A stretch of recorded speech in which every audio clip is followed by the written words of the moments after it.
Welcome friends and dear students, आपका हमारे educational YouTube channel Hindi computer by AK में स्वागत है।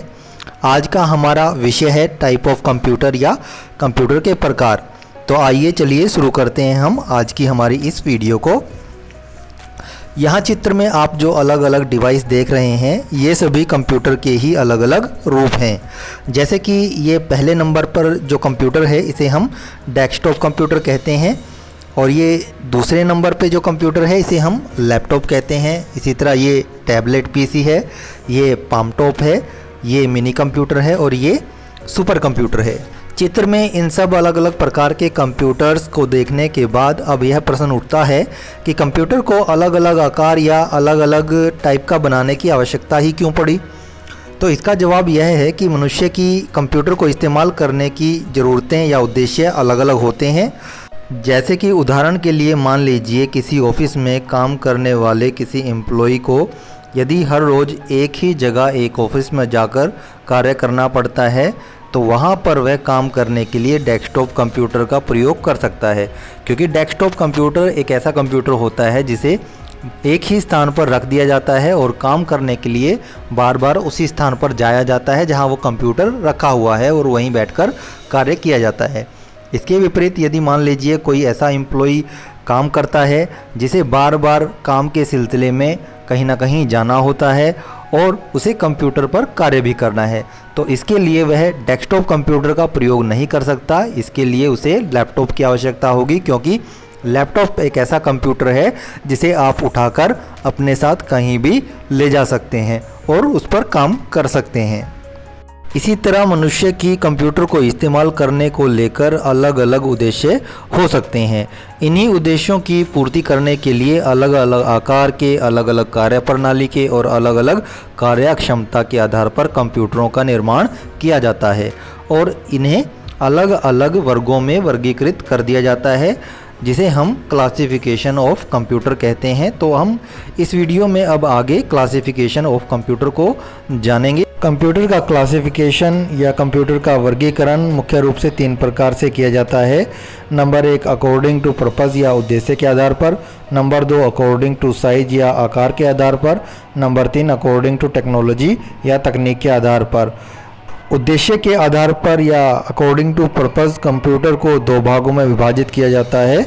नंबर 1 जनरल पर्पज़ कंप्यूटर्स या सामान्य उद्देश्य के computer, number 2 special purpose computer या विशेष उद्देश्य के computer.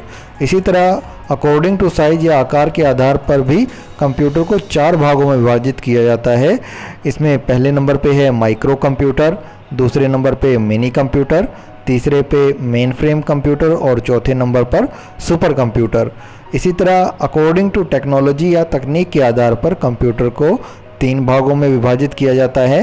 Number 1 digital computer, number 2 analog computer, number 3 hybrid computer. आइए अब हम तीनों वर्गीकरणों को अलग अलग एक एक करके समझ लेते हैं। सबसे पहले हम बात करते हैं types of computer according to purpose या उद्देश्य के आधार पर। तो पहला है सामान्य उद्देश्य कंप्यूटर और दूसरा विशिष्ट उद्देश्य कंप्यूटर या जनरल पर्पज़ कंप्यूटर और स्पेशल पर्पज़ कंप्यूटर। तो सबसे पहले हम बात करते हैं सामान्य उद्देश्य कंप्यूटर या जनरल पर्पज़ कंप्यूटर्स की। सामान्य उद्देश्य कंप्यूटर या general purpose computer, in computers में कई कार्य करने की अक्षमता होती है, लेकिन ये सभी कार्य सामान्य होते हैं, जैसे कि लेटर लिखना या कोई डॉक्यूमेंट तैयार करना, दस्तावेज़ों को प्रिंट करना, ऑफिस के कार्य करना, वीडियो देखना, म्यूज़िक सुनना, गेम खेलना इत्यादि। इन कंप्यूटर में लगे हुए CPU की क्षमता तथा मेमोरी बहुत ज़्यादा नहीं होती हैं, इसलिए इन्हें केवल सामान्य उद्देश्य के लिए ही प्रयोग किया जाता है। घरों में प्रयोग किए जाने वाले कंप्यूटर, बैंकों में प्रयोग किए जाने वाले कंप्यूटर, ऑफिस में या शिक्षण संस्थानों में शिक्षा के क्षेत्र में प्रयोग किए जाने वाले कंप्यूटर सामान्य उद्देश्य कंप्यूटर के ही प्रकार होते हैं। उद्देश्य के आधार पर दूसरा कंप्यूटर का जो प्रकार है वह है विशिष्ट उद्देश्य कंप्यूटर या स्पेशल पर्पज़ कंप्यूटर। इन कंप्यूटर को किसी एक विशेष कार्य को करने के लिए बनाया जाता है, अर्थात इन कंप्यूटर पर सामान्य कंप्यूटर की तरह बहुत सारे काम नहीं किए जाते। यह सिर्फ वही विशेष कार्य करता है जिस कार्य को करने के लिए इसे बनाया गया है। इन कंप्यूटर के CPU की अक्षमता और इसकी मेमोरी की अक्षमता भी उस कार्य के अनुरूप ही होती है जिस कार्य को करने के लिए इन कंप्यूटर को बनाया जाता है।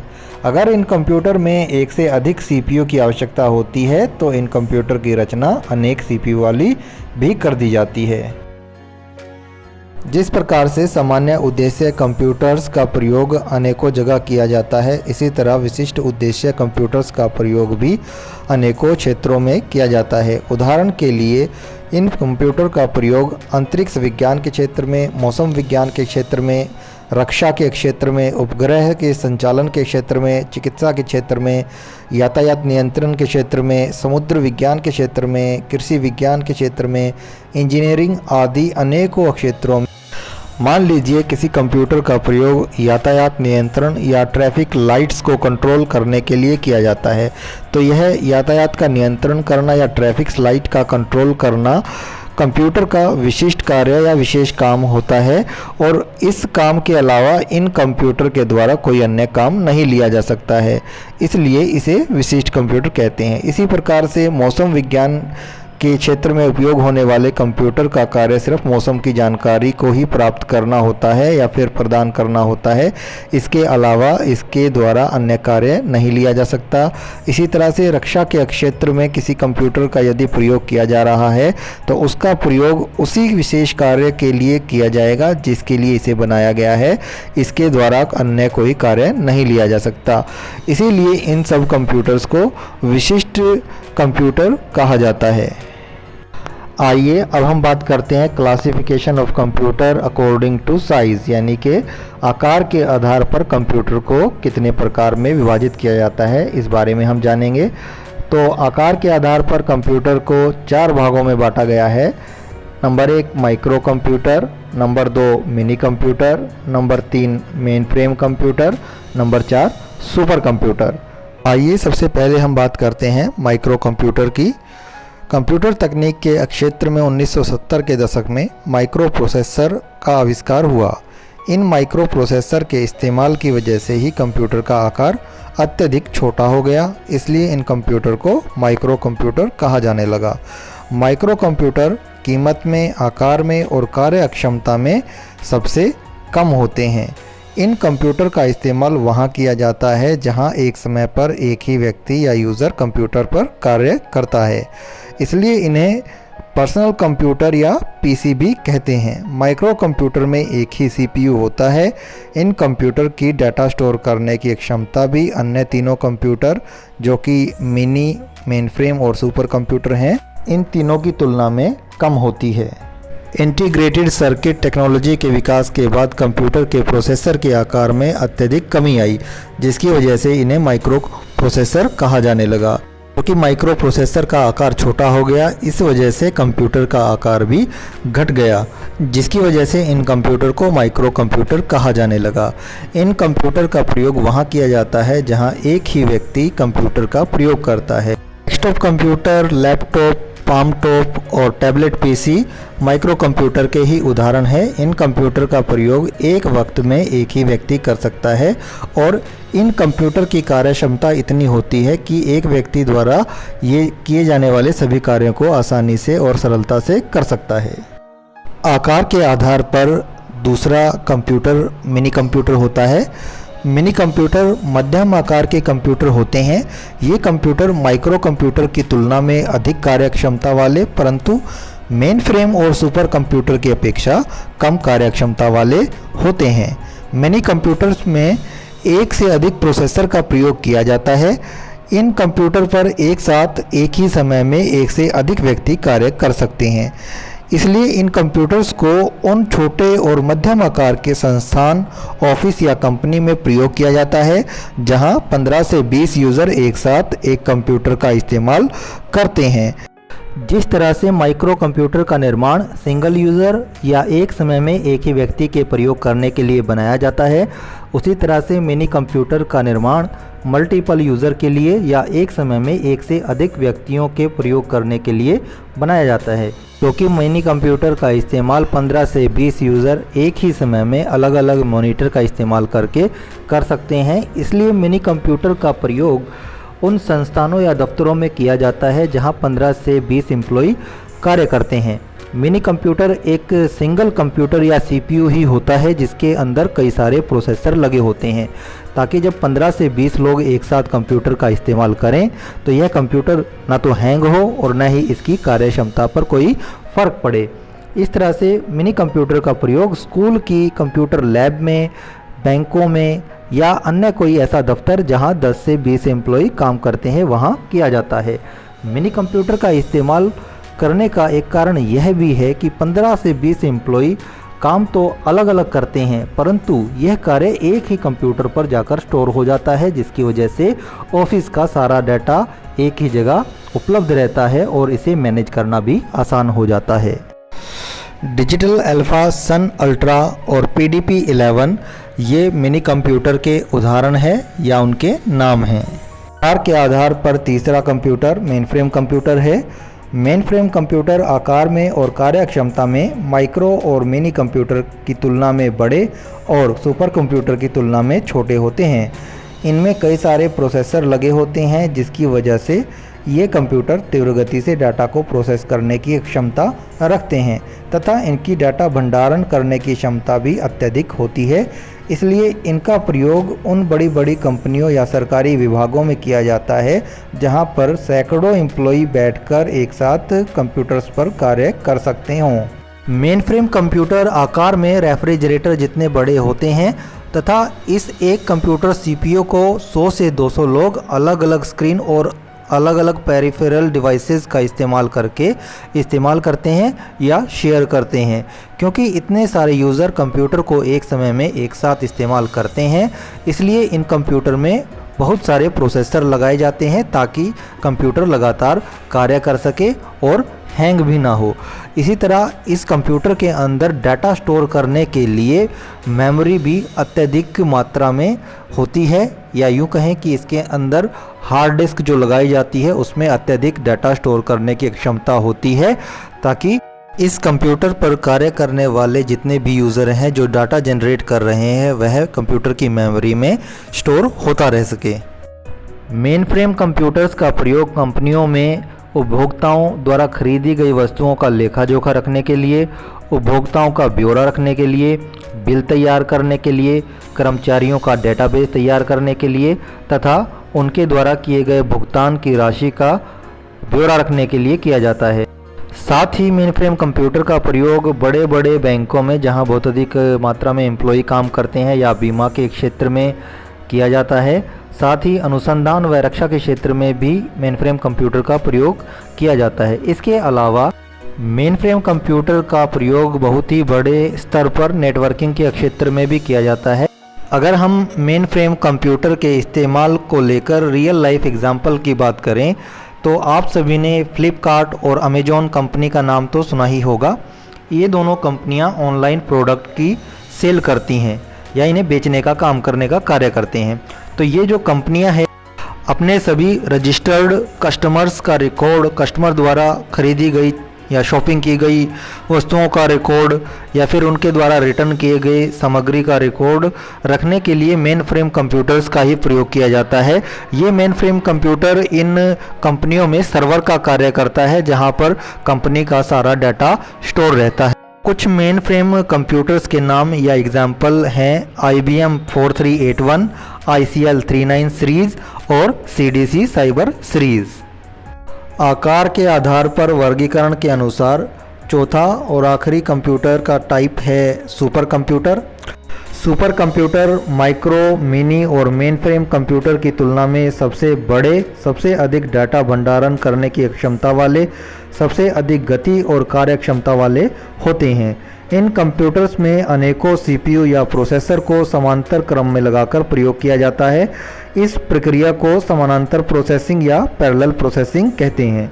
सुपर कंप्यूटर्स का प्रयोग बड़े बड़े वैज्ञानिक और शोध प्रयोगशालाओं में किया जाता है और साथ ही अंतरिक्ष अन्वेषण कार्य में, मौसम की भविष्यवाणी संबंधी कार्य में व उच्च गुणवत्ता की एनिमेशन वाली मूवीज़ बनाने जैसे जटिल कार्यों को करने में भी सुपर कंप्यूटर का प्रयोग किया जाता है।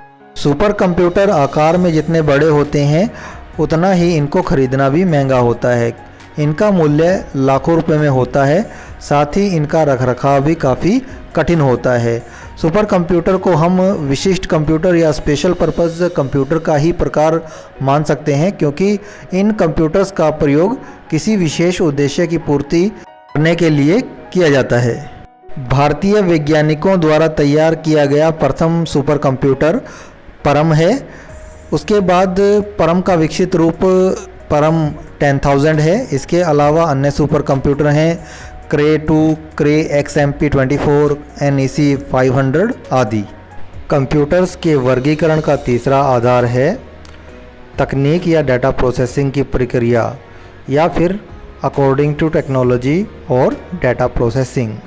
तकनीक के आधार पर या टेक्नोलॉजी के आधार पर कंप्यूटर को 3 मुख्य भागों में विभाजित किया जाता है। Number 1 digital computer, number 2 analog computer, number 3 hybrid computer.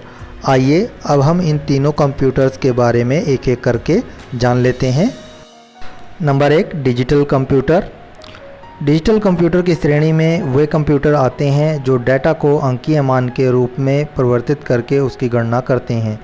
Digital computer data और प्रोग्राम को अंकीय मान 0 और 1, जिसे हम बाइनरी नंबर कहते हैं, में परिवर्तित करके उनको इलेक्ट्रॉनिक रूप में ले जाते हैं और उसे प्रोसेस करके आउटपुट या परिणाम को देते हैं। इस श्रेणी में वो कंप्यूटर आते हैं जो बैंकों, घरों, ऑफिस और स्कूल कॉलेजों में प्रयोग किए जाते हैं। Laptop, personal computer, palmtop, desktop computer आदि डिजिटल कंप्यूटर के उदाहरण हैं। टेक्नोलॉजी या तकनीक के आधार पर कंप्यूटर का दूसरा प्रकार है एनालॉग कंप्यूटर। आइए एनालॉग कंप्यूटर की परिभाषा जान लेते हैं। इस श्रेणी में वे कंप्यूटर आते हैं जिनका प्रयोग भौतिक इकाइयों जैसे वायुदाब, तापमान, गति, लंबाई, मात्रा आदि को इनपुट डाटा के रूप में कंप्यूटर में इनपुट करके उसको अंकीय मान में परिवर्तित करने के लिए किया जाता है। ये कंप्यूटर किसी भी राशि का मापन तुलना के आधार पर करते हैं। एनालॉग कंप्यूटर का प्रयोग मुख्य रूप से चिकित्सा, विज्ञान और इंजीनियरिंग के क्षेत्रों में किया जाता है, क्योंकि इन क्षेत्रों में भौतिक मात्राओं का अधिक प्रयोग किया जाता है। इस प्रकार के कंप्यूटर केवल अनुमानित परिणाम ही प्राप्त करते हैं या देते हैं। आइए अब हम एनालॉग कंप्यूटर को उदाहरण के माध्यम से थोड़ा विस्तार से जान लेते हैं। यह यंत्र जो आपको चित्र में दिखाई दे रहा है, यह स्पीडोमीटर है, जो कि एनालॉग कंप्यूटर का एक उदाहरण है। स्पीडोमीटर का प्रयोग वाहनों में वाहन की गति को मापने के लिए किया जाता है। ये स्पीडोमीटर वाहन के पहिए की घूमने की गति को इनपुट डाटा के रूप में लेकर इसे प्रोसेस करता है तथा इसे अंकीय मान के रूप में परिवर्तित कर देता है। जैसे कि हम किसी मोटर बाइक या किसी कार या स्कूटर को चलाते हैं, जैसे ही हम इस वाहन की स्पीड को कम या ज़्यादा करते हैं तो उसकी स्पीड के अनुसार पहिए की घूमने की गति कम या ज़्यादा होती है, और इसी पहिए की घूमने की गति कम या ज़्यादा होने को स्पीडोमीटर रिकॉर्ड करता है और प्रोसेस करता है और उसे अंकीय मान में परिवर्तित कर देता है, और हमें स्पीडोमीटर में दिखाई दे जाता है कि वाहन की गति 20 किलोमीटर पर आवर है, 30 किलोमीटर पर आवर है, 80 किलोमीटर पर आवर है या 100 किलोमीटर पर आवर है। एनालॉग कंप्यूटर्स की मुख्य विशेषता यह है कि एनालॉग कंप्यूटर में जो भौतिक मात्राएं इनपुट इकाई के रूप में कार्य करती हैं, जैसे कि वायुदाब, गति, तापमान, इनमें लगातार परिवर्तन होता रहता है। अर्थात वायु भी लगातार परिवर्तन करती रहती है, अर्थात इसकी गति में परिवर्तन होता रहता है, या फिर किसी वाहन की गति है उसमें भी लगातार परिवर्तन होता रहता है, या फिर मनुष्य के शरीर का तापमान है उसमें भी वातावरण के अनुसार लगातार बदलाव होता रहता है। तो ये जो भौतिक इकाइयाँ हैं इनपुट डाटा के रूप में जो एनालॉग कंप्यूटर में प्रोसेस होती हैं, लगातार बदलाव करती रहती हैं, तथा इन्हीं इनपुट डाटा के अनुसार आउटपुट डाटा में भी फिर बदलाव होता रहता है। अर्थात अगर इनपुट डाटा बदलाव करेगा लगातार तो आउटपुट डाटा भी लगातार बदलाव करेगा।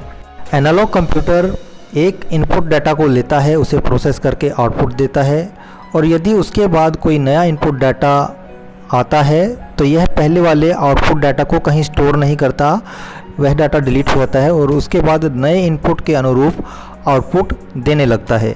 एनालॉग कंप्यूटर के अन्य उदाहरण हैं, नंबर 1 बैरोमीटर, जो कि वायु दाब मापने का यंत्र है और इसमें इनपुट इकाई वायु की गति होती है। इसी तरह थर्मामीटर भी एनालॉग कंप्यूटर का उदाहरण है, जिसमें तापमान को मापा जाता है और तापमान इसमें इनपुट इकाई होती है।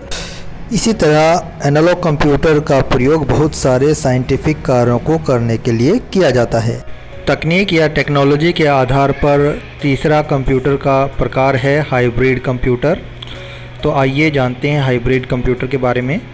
हाइब्रिड का अर्थ होता है ऐसी वस्तु जो दो या दो से अधिक चीज़ों से मिलकर बनी हो। तो आइए हाइब्रिड कंप्यूटर की परिभाषा की बात करते हैं।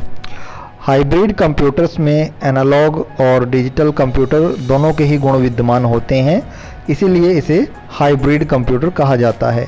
ये कंप्यूटर भौतिक इकाइयों को प्रोसेस करने के साथ साथ अंकीय गणनाओं को भी प्रोसेस करते हैं।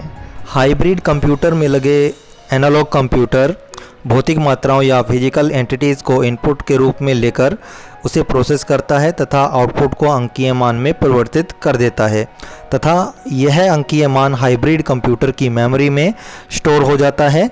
और फिर हाइब्रिड कंप्यूटर में लगे डिजिटल कंप्यूटर इस स्टोर किए गए डाटा को इनपुट डाटा के रूप में लेकर प्रोसेस करता है तथा उसकी गणना करके आपको आउटपुट देता है।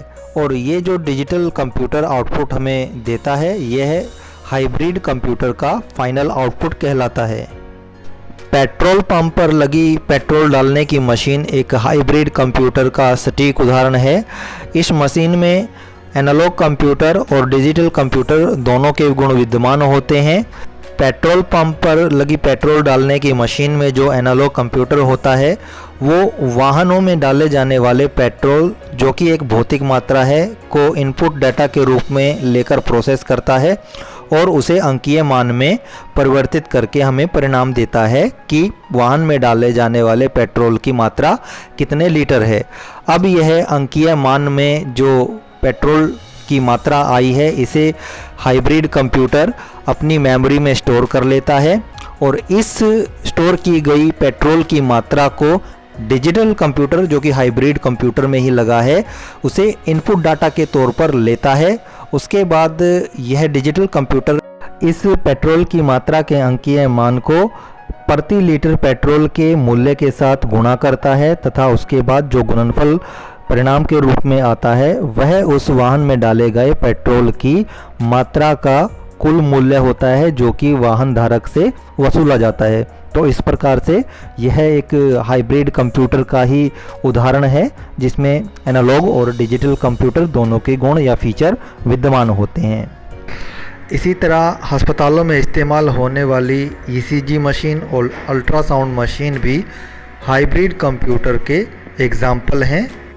तो दोस्तों और विद्यार्थियों, हमने इस लेक्चर में क्लासिफिकेशन ऑफ कंप्यूटर या कंप्यूटर का वर्गीकरण पढ़ा और साथ ही यह जाना कि एक कंप्यूटर दूसरे कंप्यूटर से किस आधार पर भिन्न है या अलग है। दोस्तों, इस वीडियो को बनाने में हमारी काफ़ी मेहनत लगी है और आपको यह वीडियो कैसी लगी यह हमें कमेंट करके ज़रूर बताएं।